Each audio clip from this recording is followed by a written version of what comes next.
بہرحال آج کی شب جو ہے وہ شب معراج ہے، اور معراج سے ریلیٹڈ پروردگار معراج خود قرآن میں کئی جگہ پر جو ہے وہ اس معراج کا ذکر کیا گیا ہے۔ سورہ اسراء کی آیت نمبر 1 جس کی تلاوت کا شرف حاصل کیا کہ حمد ہو اس کے لیے کہ جس نے اپنے بندے کو رات کی تاریکی میں مسجد حرام سے مسجد اقصیٰ لے کے گیا، اور اس کا اطراف بابرکت تھا تاکہ اپنی قدرت کی نشانیاں دکھا سکے۔ بے شک وہ بہترین سننے دیکھنے والا ہے۔ پروردگار شب معراج آپ کے سامنے بچے بیٹھے ہیں، بہرحال تھوڑی سی ان کے لیے وضاحت، ورنہ آپ مجھ سے زیادہ بہتر جانتے ہیں، سنا بھی ہے۔ شب معراج اعجاز نبوت میں سے ایک معجزہ ہے، اور معجزہ پروردگار نے اپنے سب انبیاء کو عطا کیا۔ ہر نبی کو معجزے عطا کیے۔ کیوں عطا کیے معجزے؟ تاکہ وہ اپنے نبوت کے دعوے کو سچا ثابت کر سکیں۔ ہر نبی کو مختلف معجزے دیے۔ حضرت موسیٰ علیہ السلام کو عصا کا معجزہ دیا، حضرت عیسیٰ کو شفا کا معجزہ دیا، مردوں کو زندہ کرنے کا دیا۔ اس طرح اعلیٰ آخر رسول خدا تک پہنچے تو رسول خدا کو تقریباً سارے وہ معجزے جو باقی انبیاء کو ملے ہیں سب رسول خدا کو جو ہے وہ عطا کیے گئے۔ قرآن اس میں سے سب سے بڑا اور جاویداں معجزہ، شق القمر۔ بہرحال معراج پہ بھی جانا رسول خدا کے اعجاز میں سے ایک اعجاز ہے۔ مختلف روایتیں کہ رسول خدا کتنی دفعہ معراج پہ گئے، بیان کرتے ہیں 100 سے زیادہ گئے ہیں، مختلف واقعات، کیونکہ حدیثیں اتنی ساری ہیں کہ اب تاریخ یہ ہے کہ آیا بعثت سے پہلے گئے کہ بعثت کے بعد گئے۔ بہرحال یہاں پر بھی مختلف علماء جو ہے اس کو بیان کرتے ہیں کہ کچھ کہتے ہیں پہلے گئے، کچھ کہتے ہیں بعد میں گئے، مگر یہ طے ہے کہ مکہ میں جب تھے تو اس وقت جو ہے وہ زیادہ جو شروعات ہیں وہ ساری وہاں ہیں۔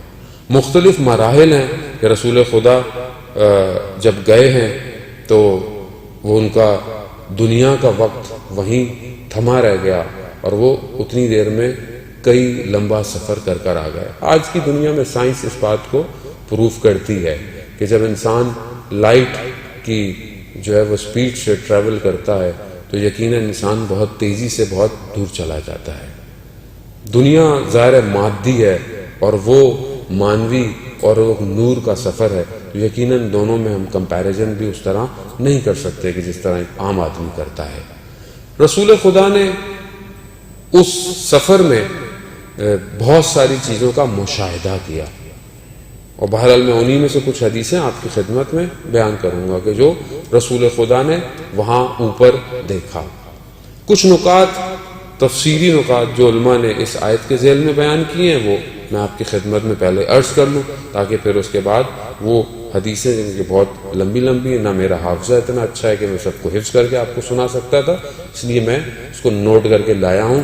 تقریباً جو میں نے کمپائل کیا وہ 40-42 صفحے ہیں، لیکن آپ پریشان نہ ہو، میں آپ کو کم ہی سنا پاؤں گا کیونکہ ظاہر ہے اس کو ایکسپلین بھی کرنا ہے۔ میرا کوئی کام نہیں، علماء نے کام کیا، محنت انہوں نے کی ہے، میں صرف ترجمہ آپ کی خدمت میں پیش کروں گا۔ پروردگار جہاں ارشاد فرما رہا ہے کہ ہم اپنے بندے کو، تو پہلا نقطہ کہ جو میں آخر میں زیادہ ایکسپلین کروں گا وہ یہ ہے کہ یہ نہیں کہا کہ میں اپنے رسول کو، میں اپنے نبی کو، کہا میں اپنے بندے کو۔ یہاں بندگی شرط ہے کہ اگر انسان زندگی میں بندہ بن جائے تو پروردگار اسے معراج پہ لے کے جا سکتا ہے۔ تو اب ہم اپنی زندگی میں دیکھیں کہ بندگی کیا ہے، تو وہ انشاءاللہ حدیثیں آپ کی خدمت بیان کریں گے تو آپ کا آئیڈیا ہو جائے گا۔ دوسری چیز کہ پروردگار کہتا ہے کہ میں مسجد سے لے کے گیا، یعنی مسجد وہ جگہ ہے جہاں سے انسان کمال پہ جا سکتا ہے۔ کہ انسان سوچے کہ مسجد کی طرف، اگر انسان کے گھر کے قریب مساجد ہیں اور توفیق ہو سکتی ہے تو اسے چاہیے کہ عبادت کو مسجد میں انجام دے۔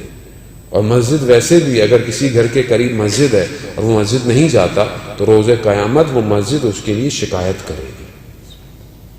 مسجد میں ثواب، مسجد میں نماز پڑھنا، چاہے فرادہ نماز پڑھی جائے، وہ گھر میں نماز پڑھنے سے کہیں زیادہ افضل ہے۔ مسجد میں جب انسان جمع ہوتا ہے، ایک دوسرے سے ملتا ہے، اجتماعیت اور بہت ساری مسجد کی، کہ میں اس طرف ابھی نہیں جاؤں گا کہ مسجد کی حدیثیں کتنی ہیں، لیکن مسجد اللہ کا گھر ہے، اور اللہ کا گھر انسان کو کمال کی طرف لے کے جا سکتا ہے۔ وہ جگہ پروردگار جب اس آیت کے اندر کہہ رہا ہے کہ مسجد حرام سے مسجد اقصیٰ کی طرف لے کے گیا، پھر اس کے علاوہ کہ انسان جو ہے وہ کہا کہ رات کو لے کے گیا، یعنی رات ایک ایسا وقت ہے کہ اگر انسان اپنے پروردگار کے لیے کچھ حصے کو مختص کر دے تو بھی انسان معراج پہ جا سکتا ہے۔ آج کی رات زیارت امیر المومنین پڑھتے ہیں کیونکہ پروردگار نے، حدیث بھی ہے، علامہ طباطبائی نے تفسیر المیزان میں بیان کیا ہے کہ جب پروردگار نے مختلف باتیں کی تو وہاں پروردگار نے رسول خدا کو بہت ساری باتیں، قسمیں کھائیں، اور یہ بھی کہا کہ میں نے کسی نبی کو انتخاب نہیں کیا جب تک اس کے وزیر کا انتخاب نہ کروں، تو اے رسول میں نے آپ کے لیے علی ابن ابی طالب کو انتخاب کیا ہے۔ یعنی ولایت خود معراج پہ جو ہے وہ عطا کی گئی ہے۔